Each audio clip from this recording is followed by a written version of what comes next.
Cole had been driving for 6 hours straight when the warning light on his cooling system finally pushed him to stop. He pulled the rig over to the side of the road and stepped out into the heat. The planet of Varric's Edge was not a friendly place. 2 suns hung in the pale sky like a pair of eyes that never blinked, and the sand stretched out in every direction, flat, empty, and burning hot. There was nothing out here.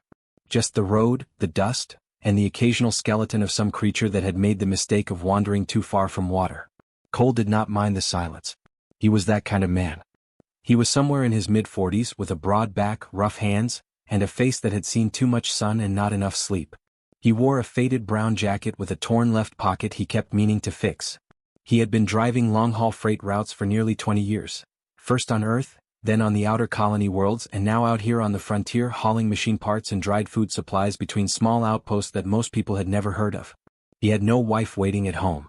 No kids. Just a small apartment at Port Reach that he slept in maybe 40 days out of the year, and the road the rest of the time. He liked it that way. At least, that was what he told himself. He popped the front panel of the rig and checked the cooling lines. One of the hoses had a small crack near the joint. Not dangerous yet, but it would be if he ignored it. He grabbed his kit from behind the seat and got to work, crouching in the shade of the rig's front end, the sand hot even through the soles of his boots. That was when he heard it. It was not a loud sound. In fact, it was so small that he almost missed it completely. A dry, thin scratching, like something dragging itself across sand. He stopped working and listened. There it was again. Coming from somewhere off the road, maybe 10 or 15 meters into the open desert. Cole stood up and looked out. The sand was flat and unbroken except for a small shape near a cluster of dark rocks. He thought it was probably a rock itself or maybe a piece of debris that had blown off someone's rig. It happened sometimes. Panels, crates, pieces of old equipment scattered across the desert floor. But then it moved. Just slightly. Just enough. Cole set down his wrench and walked toward it. The heat was sharp on his face as he moved off the road and into the open sand. Up close, the shape was even smaller than it had looked from a distance. It was curled tight against itself, half buried under a thin layer of sand that the wind had blown over it. Cole crouched down and carefully brushed the sand away with his hand. He went very still. It was a dragon hatchling. Cole had seen dragons before, mostly adults and always from a safe distance. On the frontier worlds, dragon clans kept to themselves. They were proud, ancient, and deeply territorial. Most humans knew better than to get close without a very good reason. But Cole had never seen a hatchling up close, and he had certainly never seen one like this. The creature was tiny. It would have fit in both of his hands with room to spare. Its body was thin, too thin, and its ribs showed through its skin like small ridges under the surface. Its scales, which should have been some deep color like green or black or dark red, were completely white. Not pale, white. As bright and clean as fresh snow in a place where snow had never fallen. And its eyes, half open and struggling to focus, were a soft, watery pink. An albino. Cole had heard enough talk in freight stations and roadside stops to know what that meant in dragon culture. Albino hatchlings were considered bad luck. A sign of weakness in the bloodline. Some clans believed they brought misfortune to everyone around them. They were not raised. They were not kept. They were left, taken out to an empty place and put down in the sand and walked away from. It was not done with anger. It was just done. Like a decision made before anyone had a chance to argue. This hatchling had been left here to die. Cole looked around. There were no tracks in the sand that he could see. The wind had taken care of that. No nest, no shell fragments, nothing. Whoever had brought this creature out here had done it cleanly and quietly and had not looked back. The hatchling made the small sound again. That dry, scratching noise. It was trying to move. It was too weak to do much, but it was trying. Cole stayed crouched in the sand for a long moment, not moving. He was a practical man. He knew the math of this situation very well. Getting involved with a dragon hatchling, especially an abandoned one from an unknown clan, was a serious problem. There were interspecies custody laws that applied to situations like this. There were clan politics that could turn ugly fast. There were other truckers who would tell him plainly and without any cruelty that the kindest thing to do was to leave it where it was and let nature finish what the clan had started. He knew all of that. He looked at the hatchling. The hatchling looked back at him. Its pale pink eyes were barely open, and Cole could not say for certain that it actually saw him. But it had stopped trying to move. It had gone very still in that particular way that small creatures go still when something large gets close. Not playing dead but waiting. Just waiting the way things wait when they have no more choices left and they know it.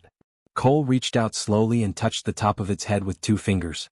The scales were warm from the sun. The hatchling did not pull away. It made no sound. It just held still under his fingers and kept those pale eyes half open.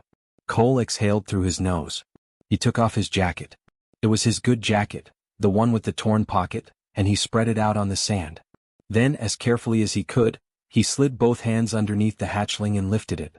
It was lighter than he expected. Much lighter. That scared him more than anything else about the situation. He wrapped the jacket around it loosely, leaving the head uncovered so it could breathe. The hatchling did not struggle. It pressed its chin down against the fabric and closed its eyes halfway, like something that had been holding on for a very long time and had finally decided it was allowed to stop. Cole walked back to the rig. He climbed up into the cab and set the bundled hatchling carefully on the passenger seat.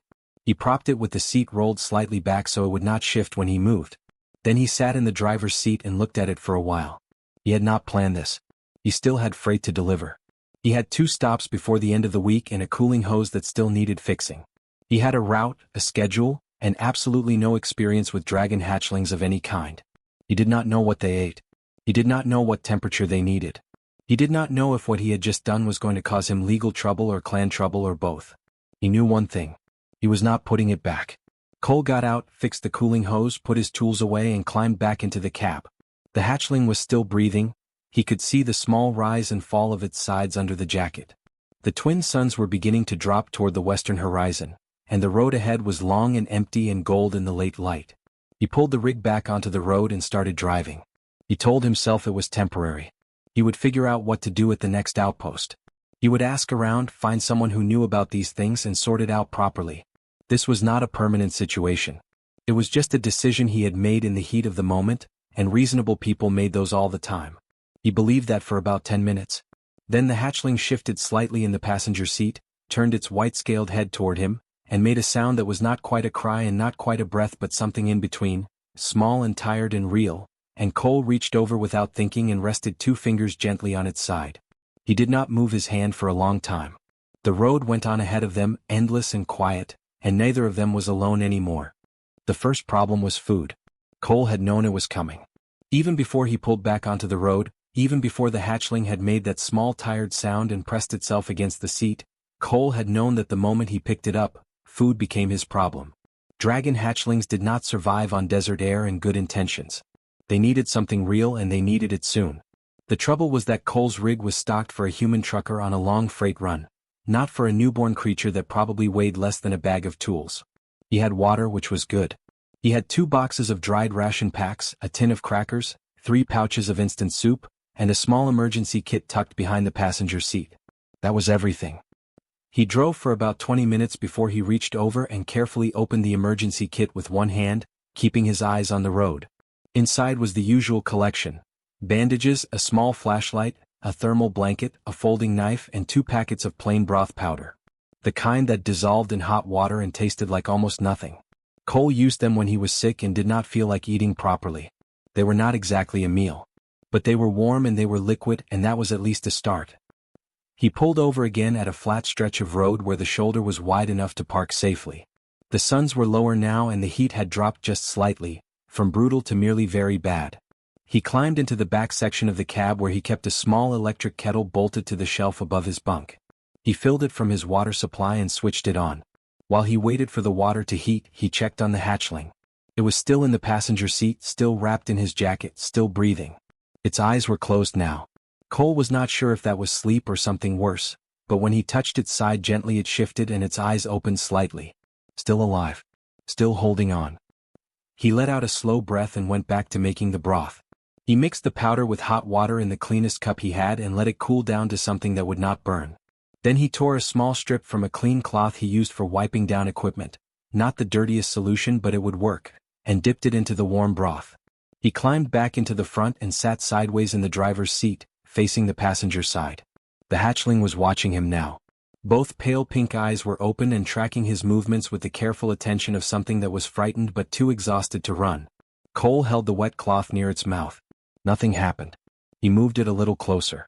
The hatchling pulled its head back slightly, not a dramatic flinch, just a small retreat, the kind that said it was not sure about this and was not going to be rushed. Cole did not push. He held the cloth steady and waited. 1 minute passed. Then 2.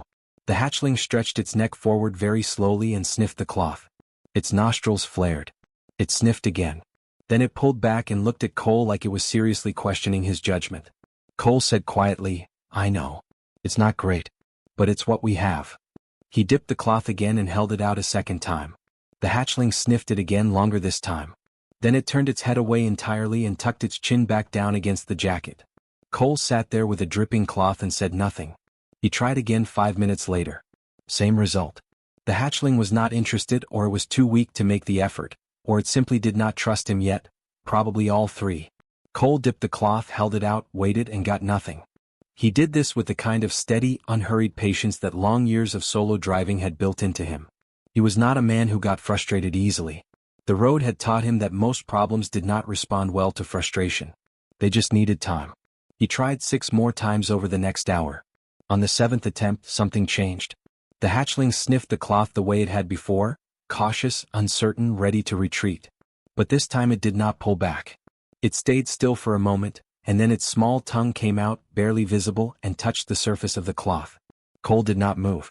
The tongue came out again. A proper lick this time, slow and deliberate. Then another. The hatchling had decided, apparently, that warm broth was acceptable. Not ideal, not what it wanted, but acceptable. Cole kept the cloth steady and let it drink in small amounts, dipping and offering for a long, careful stretch of time. It was slow work. The hatchling could only manage tiny amounts at once and needed rest between each round. But it kept coming back to the cloth. That was enough. At some point during the 2nd hour, Cole switched from the cloth to his finger. He dipped the tip of his index finger into the broth and held it out.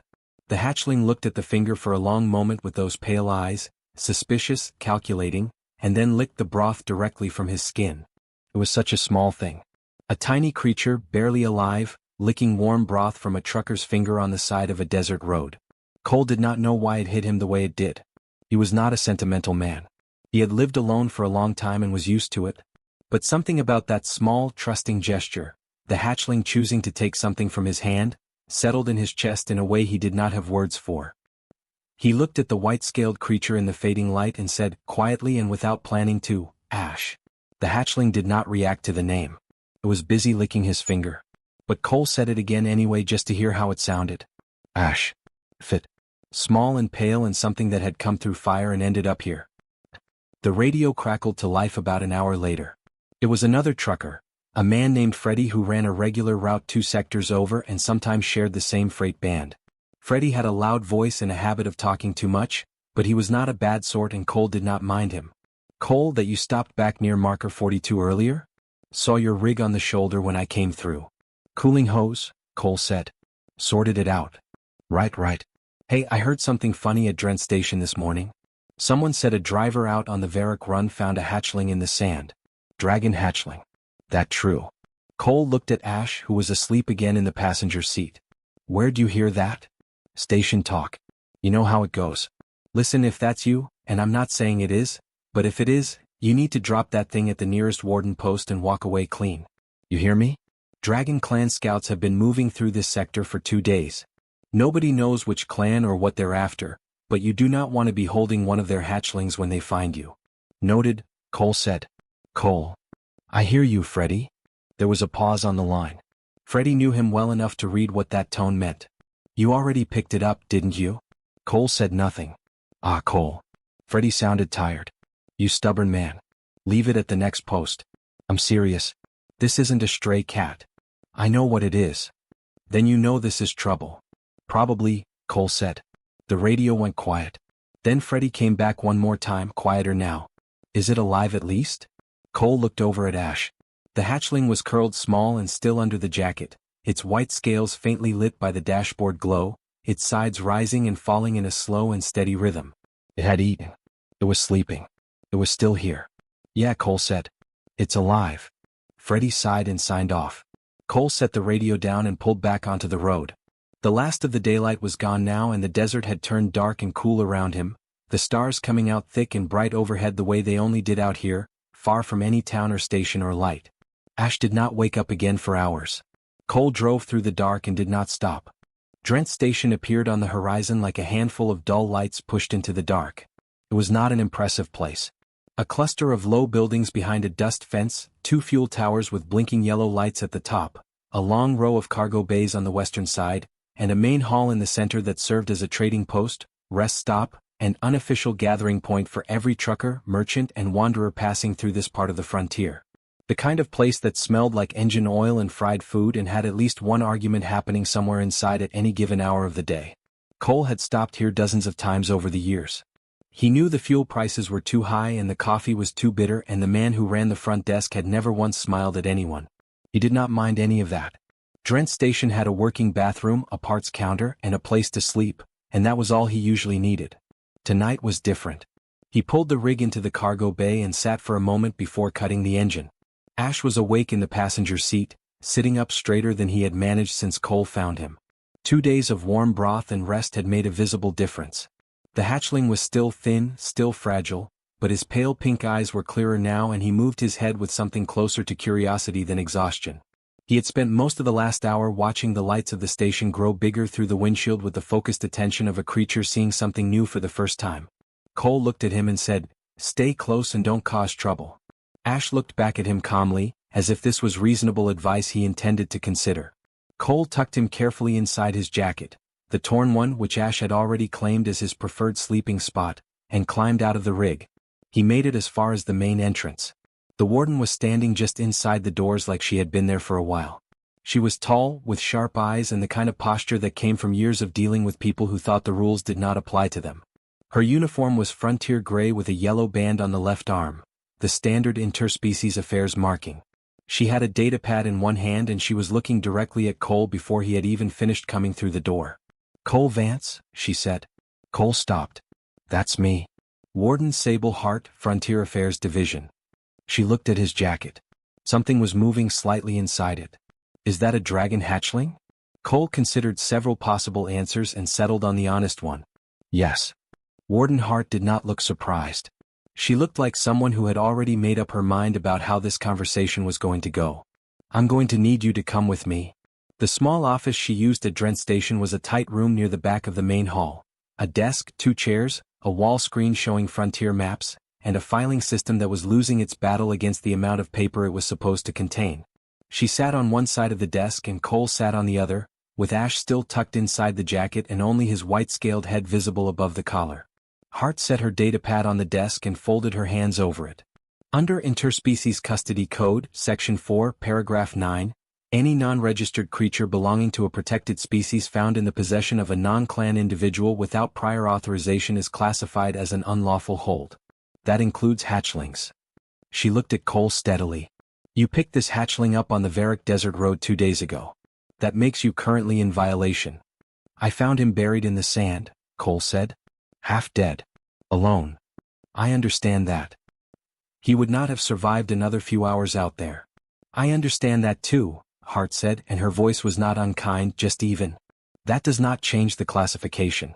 Dragon hatchlings, regardless of circumstance, fall under clan jurisdiction.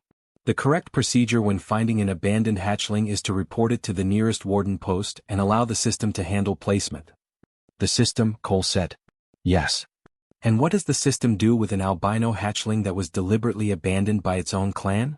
Hart was quiet for a moment. She looked at Ash.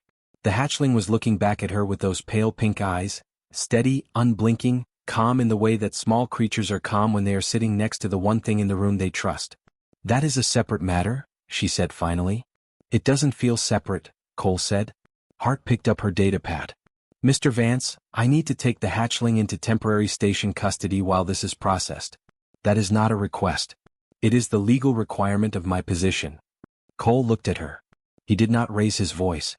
He did not lean forward or make any kind of threatening gesture. He simply looked at her with the quiet, settled expression of a man who had already decided something and was not going to be talked out of it. "No," he said. Hart looked up from the datapad. "I'm not handing him over," Cole said. "Not to the station, not to a holding pen, not to whatever the system decides to do with an albino hatchling that his own clan left in the desert to die. I found him. I kept him alive. He's here because of that, and I'm not putting him in a box while paperwork gets sorted." The room was quiet. Hart studied him for a long moment. She had been a warden for 11 years and she had dealt with a wide range of people in rooms like this one. Smugglers who smiled too much, traders who lied smoothly, rough frontier types who got loud and thought volume was the same as strength. She knew how to read people. She was reading Cole now, and what she found was something she did not encounter very often. He was not angry. He was not afraid. He was not performing anything for her benefit. He was simply and completely serious, in the way that certain people are serious when they have already passed the point of wondering what they should do and have arrived at the point of just doing it. She set the datapad down. "If I push this," she said slowly, "I can have station security here in 4 minutes." "You can," Cole agreed. "You'd be facing a formal custody violation charge. That is a significant legal problem." "I know. And you still won't hand him over." "No." Another silence. Ash made a small sound, not a hiss, not a cry, just a quiet noise, and pressed his chin against Cole's collar. Cole reached up without looking and rested 2 fingers lightly on the top of Ash's head. It was such a small, automatic gesture. Hart noticed it. She noticed the way the hatchling went still and calm under that touch, the way it had clearly done many times before in just 2 days. She exhaled slowly through her nose. "There is a provision," she said, "under Section 7 of the same code. A temporary transit permit can be issued in cases where an unregistered creature is in the care of an individual who has demonstrated basic duty of care, pending a formal guardianship petition review." She pulled up a different screen on her datapad. "The permit covers 30 standard days. During that time the hatchling remains legally in your care. The petition goes into the system and gets reviewed by the Interspecies Affairs Board." Cole said nothing. He waited. "I want to be clear," Hart continued. "These petitions are reviewed against a strict set of criteria. Human guardianship of a dragon hatchling without clan consent has never been approved in this frontier district. The board will almost certainly deny it." "Almost certainly," Cole said. "Yes. But not certainly." Hart looked at him for a moment. Then she turned back to the datapad and began filling in the permit form. "Not certainly," she said quietly. It took about 15 minutes to complete the paperwork. Cole signed where she indicated and she issued the permit to his freight license on record. When it was done, she stood and Cole stood, and they faced each other across the small desk. Then Ash leaned out from Cole's jacket and looked directly at Hart with great seriousness and let out a short, sharp hiss. Cole closed his eyes briefly. "He does that," he said. Hart looked at the hatchling. The hatchling looked back at her, clearly very pleased with himself. Something moved at the corner of Hart's mouth, not quite a smile but close enough that it counted. 30 days, Mr. Vance," she said. "Keep him fed and keep him out of trouble." Cole nodded, tucked Ash back into the jacket and walked out. He rearranged his entire freight schedule that night without hesitating once. The message came 3 days after Cole received his transit permit. It was delivered through the official station communication board, not a radio call, not a personal message, but a formal notice printed on Frontier Affairs paper and slipped under the door of the small bunk room Cole had rented for the week while he waited on a delayed freight shipment. He picked it up off the floor in the morning, read it once, then read it again. It was a request for a formal mediation meeting. The requesting party was listed as a representative of the Virith clan. The subject of the meeting was listed as the recovery of clan property. The time was set for the following afternoon in Drent Station's mediation room. Cole set the paper down on the bed beside him. Ash, who had been sleeping curled against his side, opened one pink eye and looked at the paper with mild interest. "Clan found us," Cole said. Ash closed his eye again. Cole sat there for a while thinking. He had known this was coming. He had known it since Freddy warned him on the radio, maybe even since the moment he picked Ash up from the sand. The frontier was not a big place when people were looking for something.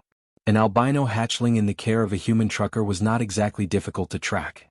He had not been hiding. He had no reason to hide. He had a legal permit, a filed petition, and a warden who knew exactly where he was. He folded the paper, put it in his jacket pocket, and spent the rest of the morning going about his business quietly. He checked on the rig. He picked up a small container of soft food paste from the station's supply counter, a reptile blend that the parts dealer had recommended and that Ash had accepted after only moderate suspicion. He fixed the other small crack he had noticed in the rig's side paneling. He did ordinary things in an ordinary way because that was how Cole handled situations that other people might spend the whole day worrying about. The next afternoon he carried Ash to the mediation room and sat down to wait. The room was plain and functional. A long table, several chairs, a wall screen for displaying documents, and a single window that looked out onto the cargo bay. Warden Hart was already there, standing to one side with her data pad. She gave Cole a brief look when he came in, Not unfriendly, just professional. There were two other frontier officials seated at the far end of the table, there to observe and record. They did not wait long. Saren came in like a cold front. He was tall, even by dragon standards, lean and angular, with dark green scales that caught the light in a way that made them look almost black. He wore formal clan markings along his neck and shoulders, the kind that indicated rank and bloodline, and a long list of reasons why he expected to be taken seriously. He moved without hurry and sat down across from Cole with the calm, settled manner of someone who already knew how things were going to go.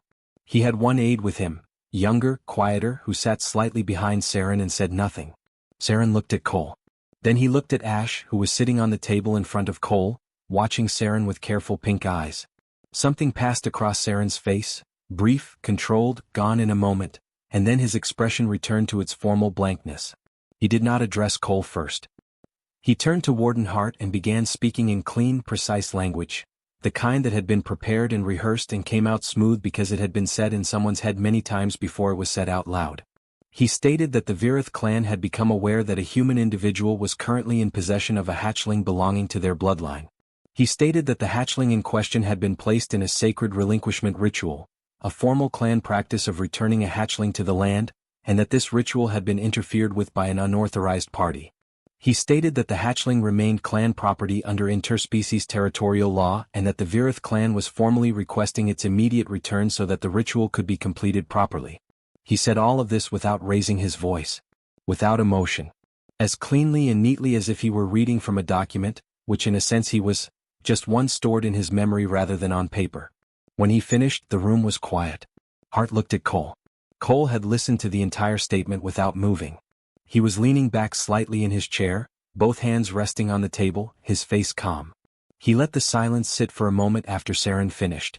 Then he looked directly at the Dragon Clan representative and asked his question in a voice that was quiet and even and held no anger in it at all. "If he is already dead to you," Cole said, "why did you come all this way?" Saren looked at him.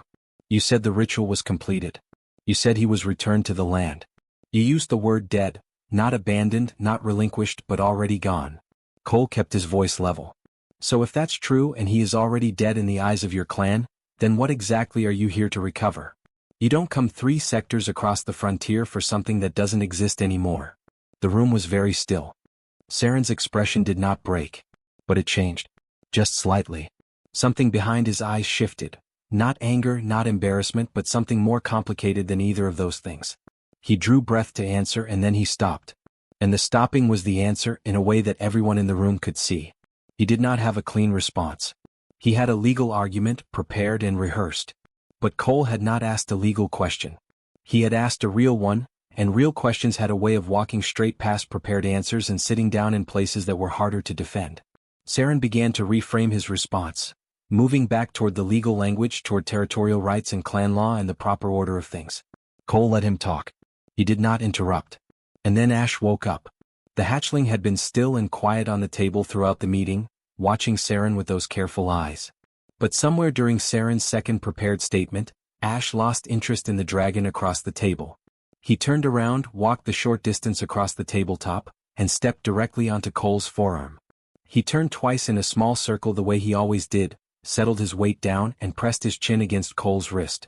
He was not performing anything. He was not making a point. He was just a small creature who had found where he was safe and had gone there. But every person in that room saw it. The 2 frontier officials at the end of the table watched without speaking. Warden Hart looked at Ash and then at Saren. And Saren, composed, formal, prepared Saren, stopped talking. He looked at the hatchling for a long time. Ash did not look back.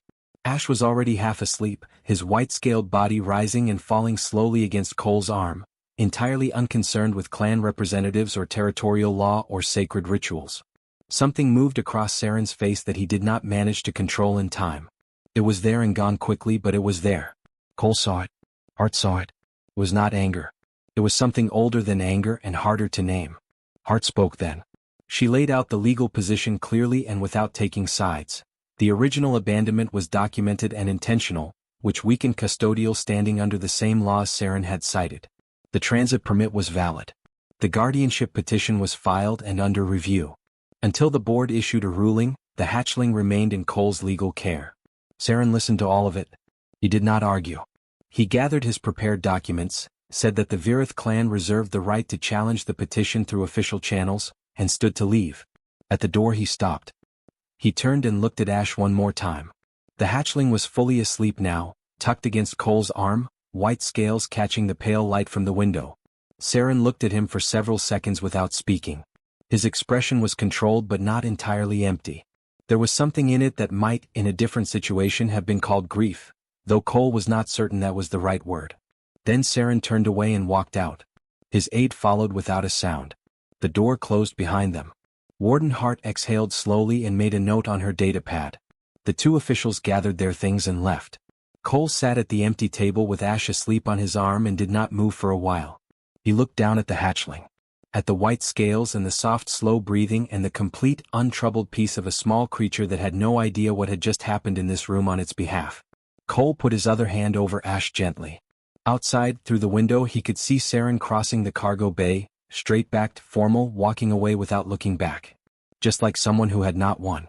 Cole did not sleep well that night. He could not have explained exactly why. The mediation meeting had gone as well as it could have gone.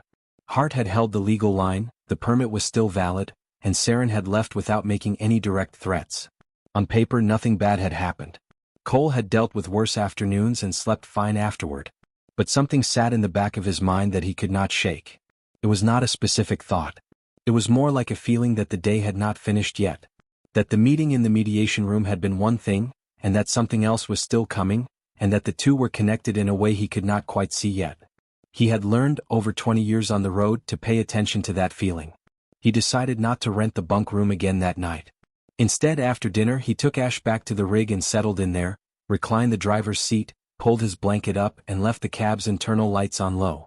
Ash arranged himself in the passenger seat the way he always did, circling twice before lying down, and was asleep within minutes. Cole lay in the reclined seat and listened to the sounds of the station. Drent's station at night was quieter but not silent.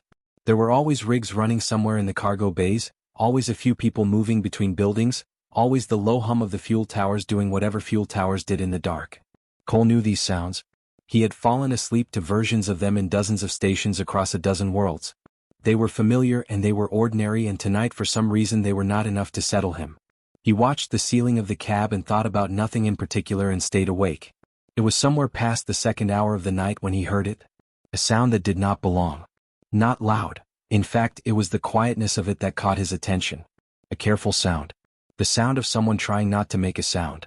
A slow drag of boots on the cargo bay floor, moving close to the side of the rig where the shadow was deepest. Cole was still before he had consciously decided to be still. He did not sit up. He did not move at all. He just stopped breathing for a moment and listened with everything he had. There it was again. Not one set of footsteps. Two. Moving slowly toward the back of the rig where the cargo door was. Cole sat up carefully and looked at Ash. The hatchling was awake. He had not made a sound, but he was fully awake, sitting upright in the passenger seat, his pale pink eyes open and fixed on the side wall of the cab. His body was rigid in the way that small animals go rigid when they have heard something that their instincts recognize before their mind catches up. Cole reached over and put one hand on Ash very lightly, just enough contact to say he was there. Ash did not relax, but he did not move either. Cole reached down to the side pocket of the driver's door and took out the small handheld communicator he kept there. He did not turn it on yet. He held it and waited and kept listening. The footsteps stopped at the back of the rig. Then came the sound of someone working on the cargo door latch. Careful, practiced, slow. Not a random person bumping into the rig by accident. Someone who knew what they were doing and had decided to do it quietly rather than fast. Cole opened the cab door and stepped out.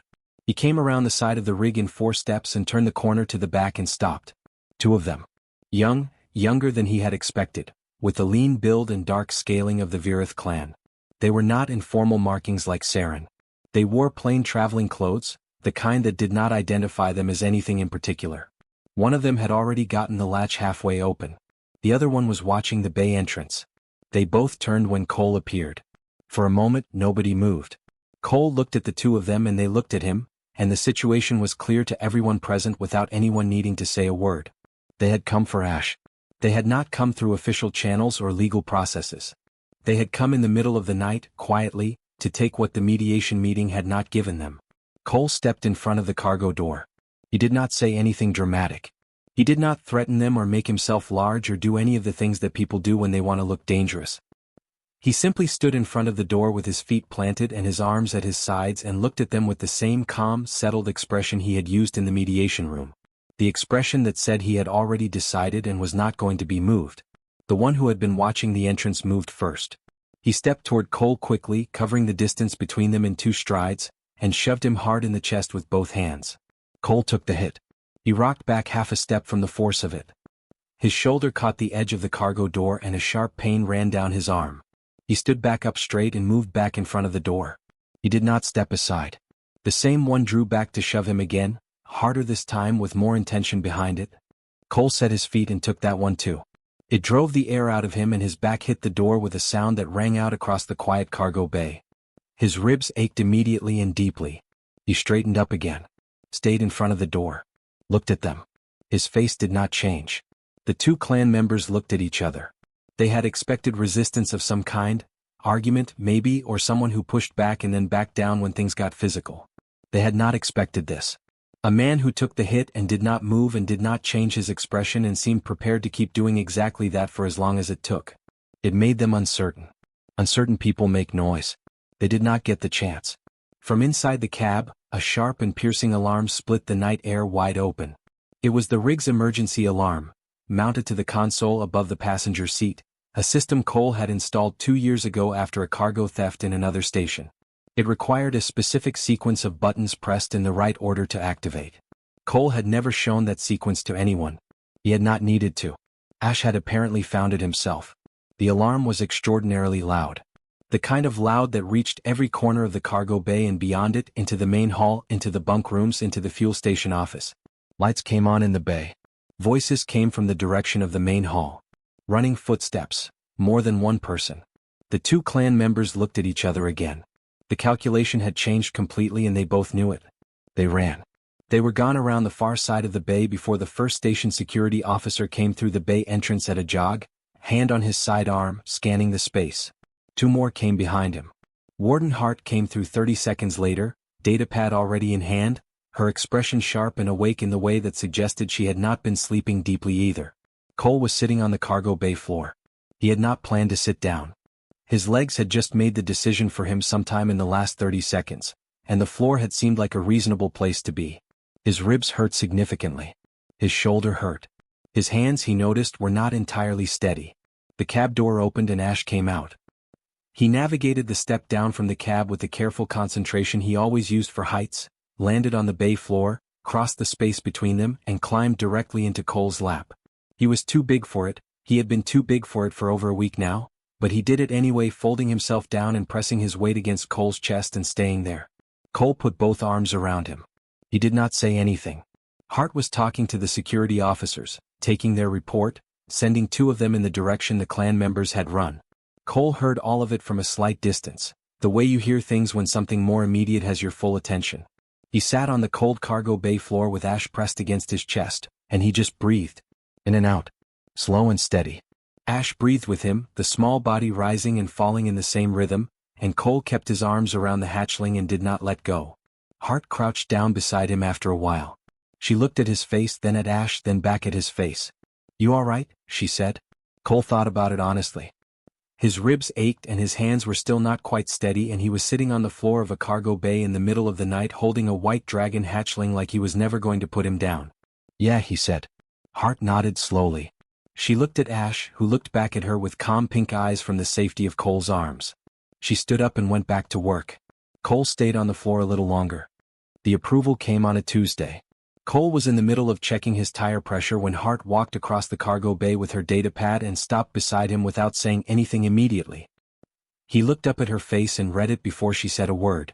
He had spent enough years reading weather on the road to know the difference between a face carrying bad news and a face carrying something else entirely. He straightened up slowly. Hart turned the datapad around and showed him the screen. It was a formal document from the Interspecies Affairs Board, 3 pages long, dense with legal language and reference numbers and the kind of official formatting that existed to make simple things look complicated. But the first line of the ruling was plain enough. Cole read it once.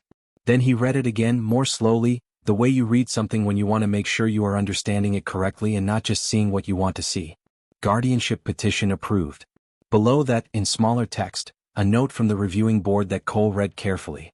It stated that given the documented circumstances of abandonment, the demonstrated duty of care over the petition period, the recorded incident of clan members acting outside legal channels, and the consistent testimony of Warden Hart regarding the nature of the bond between the human individual and the hatchling, the board had found sufficient grounds to approve the petition on humanitarian and interspecies welfare grounds. It also noted, in dry official language, that this was the first such approval of its kind in the history of frontier interspecies affairs. Cole lowered the datapad. He stood in the cargo bay for a moment with the morning light coming in through the bay doors and the sound of the station going about its ordinary business around him. He did not say anything. He was not a man who filled important moments with noise. Ash was sitting on top of the rig's front panel, watching Cole with those pale eyes the way he always watched when he sensed something had changed. Cole crossed to the rig, reached up and lifted Ash down carefully. He held the hatchling against his chest and stood there. Ash pressed his chin against Cole's collarbone and was still. That was enough. Hart watched from a few steps away.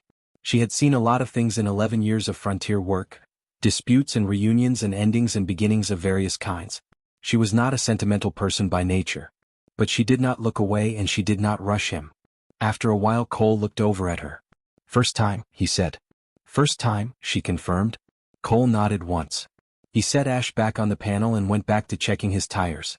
Hart almost smiled. She turned and walked back toward the main hall.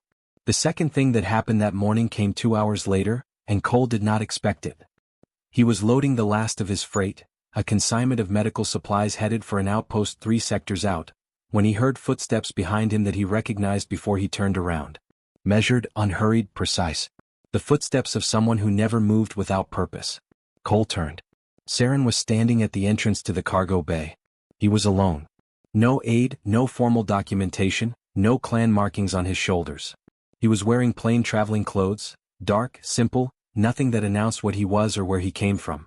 He looked different without the formal presentation. Not smaller exactly, but more like a person and less like a position.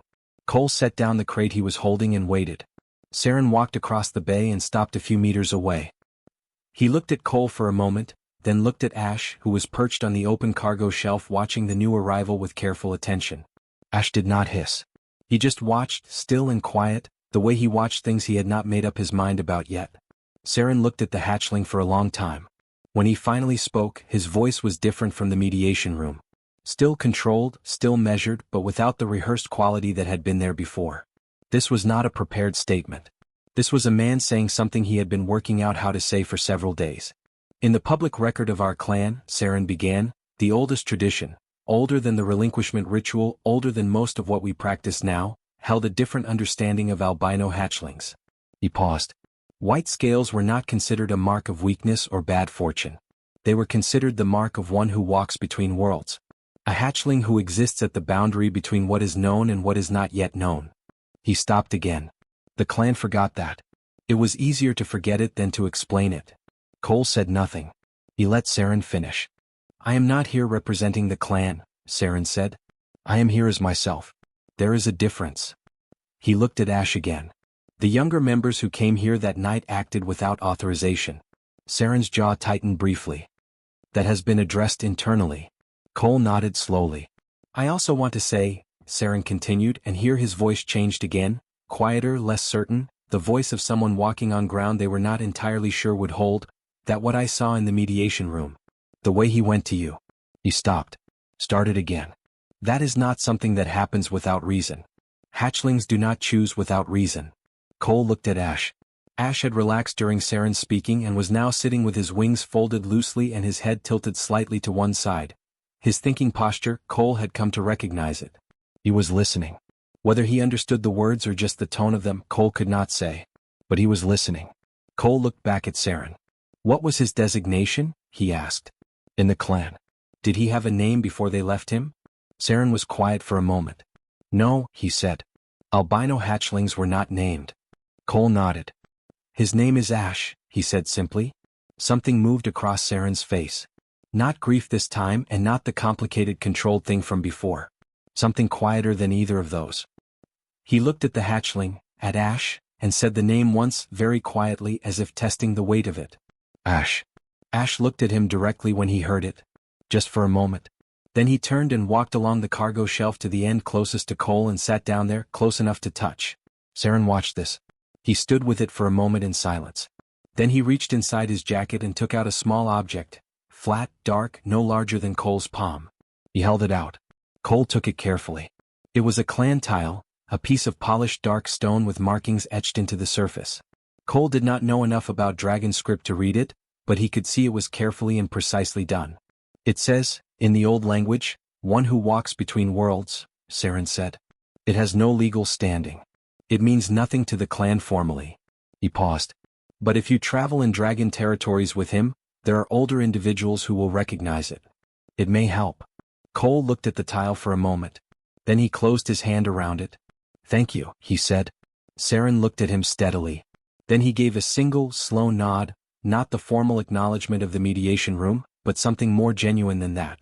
The kind of nod that meant something had been understood between two people who had started out on opposite sides of a table and had ended up somewhere neither of them had planned. He turned and walked out of the cargo bay without looking back. Cole stood holding the tile and watched him go.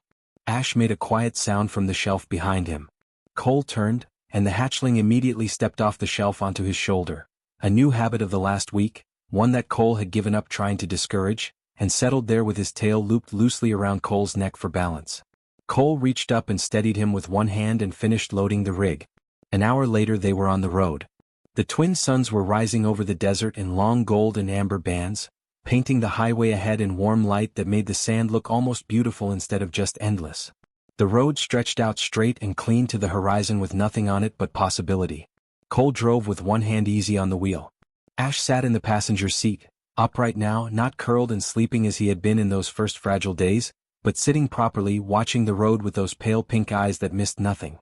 His white scales caught the morning light and held it, glowing faintly, like something that had always been meant to be seen clearly. Cole reached over and set the clan tile on the dashboard where it would catch the light. He thought about the desert road where he had found a half-buried white hatchling and stood there doing the math on getting involved. He thought about a cloth soaked in broth and 6 failed attempts before the 7th worked.